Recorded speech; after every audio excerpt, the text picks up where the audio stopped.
तो जिस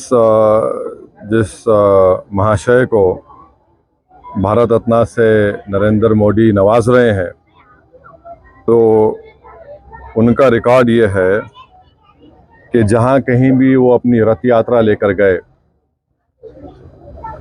23 सितंबर से 5 नवंबर 1990 में, और जो जनरेशन जी जिसको कहते हैं उन नौजवानों के लिए बता रहा हूं कि उस वक्त लाल कृष्ण आडवाणी रथ यात्रा लेकर निकले थे बाबरी मस्जिद को तोड़ने के लिए।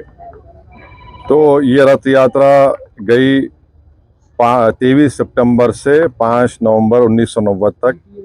अहमदाबाद से शुरू हुआ, हरिद्वार, बिजनौर, पालनपुर, मुरादाबाद, रामपुर, धनेरा, बदायूं, अलीगढ़, मथुरा, आगरा, कानपुर, भरूच, लखनऊ, इलाहाबाद, सूरत, जौनपुर, फैजाबाद, वडोदरा, बाशी, वाराणसी, वायरू, रांची, पटना, मुंबई, गोधरा, हैदराबाद, जयपुर, दाहोद, बिदर, कोलार, जोधपुर, बेंगलुरु, देवानगिरी, मीरठ, रामनगरम, चन्नापटना, गाजियाबाद।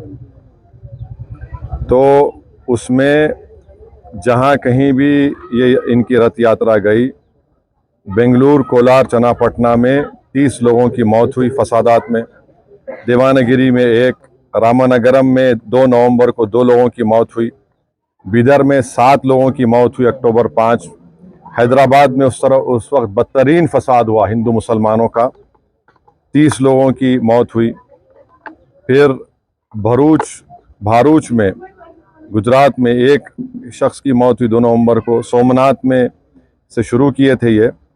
तो जहाँ जहाँ ये इनकी रथ यात्रा गई, मुजफ्फरनगर में 3 लोगों की मौत हुई, दिल्ली में झड़पें हुई, जयपुर में 47 लोगों की मौत हुई फसादात में अक्टूबर 27, 1990 में, अलीगढ़ में 3, बिजनौर में तो 58 लोगों की मौत हुई, मीरठ में 7 लोगों की 3 नवंबर को मौत हुई। तो जहाँ कहीं भी लाल कृष्ण आडवाणी की रथ यात्रा गई, वहाँ पर इन तमाम मुकामात पर हिंदू मुसलमान फसाद हुआ, इंसानियत की मौत हुई। और अफसोस की बात यह है कि नरेंद्र मोदी की हुकूमत उनको इस मुल्क का सबसे बड़ा सिविलियन अवार्ड भारत रत्न से नवाज रहे हैं। इससे देश को क्या पैगाम दे रहे हैं? क्या हम देश में ऐसे लोगों को सबसे बड़ा सिविलियन अवार्ड देकर हम क्या पैगाम दे रहे हैं? हम ये पैगाम दे रहे हैं कि हम यकजहती कायम करेंगे हिंदू मुसलमानों में। आप बताइए नरेंद्र मोदी की हुकूमत क्या पैगाम दे रही है? और इससे बढ़कर लाल कृष्ण आडवाणी जब पाकिस्तान गए थे, तो मोहम्मद अली जिन्ना की खबर पर जाकर उन्होंने जिन्ना की तारीफ में कलेमात लिखे थे। और यही आरएसएस, बीजेपी, विश्व हिंदू परिषद, बजरंग दल आए दिन भारत के गयूर मुसलमानों को बोलते हैं पाकिस्तान चले जाओ, पाकिस्तान चले जाओ।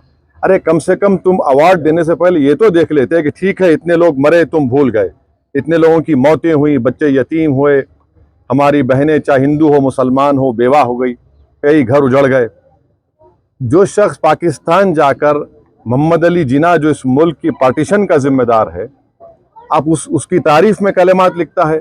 नरेंद्र मोदी तो आडवाणी की किताब को कौन सी किताब लिखी गई थी जब जिन्ना के ऊपर, जसवंत सिंह साहब लिखे थे, उस किताब को बैन लगा दिया था क्योंकि वो उसमें जिक्र था।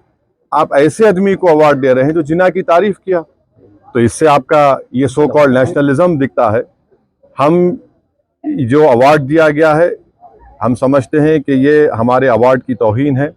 इससे पहले बहुत बड़े बड़े लोगों को ये अवार्ड दिया गया था, मगर जो शख्स रथ यात्रा के जरिए जहां जहां रथ यात्रा गई वहां पर फसाद हुआ, जिस शख्स की मौजूदगी में बाबरी मस्जिद की शहादत हुई, ये अलग बात है कि कोर्ट ने किसी को खाती नहीं पाया, यह भी एक बड़ा मजाक है, और उसकी अपील नहीं की गई। तो हम इसको नामुनासिब समझते हैं, गलत समझते हैं, और हम समझते हैं कि भारत रत्न के रुतबे में कमी आ रही है इस तरह के नरेंद्र मोदी की हुकूमत फैसले जो कर रही है। इसलिए हम ये इस बात को ख़तई नहीं मान सकते कि ऐसे शख्स को आप अवार्ड दे रहे हैं जो भारत में हिंदू मुस्लिम फसादात हुए और उनकी मौजूदगी में बाबरी मस्जिद की शहादत हुई, उन जो होम मिनिस्टर थे, 2002 का राइट हुआ, तो हम इसको गलत फैसला मानते हैं। शुक्रिया।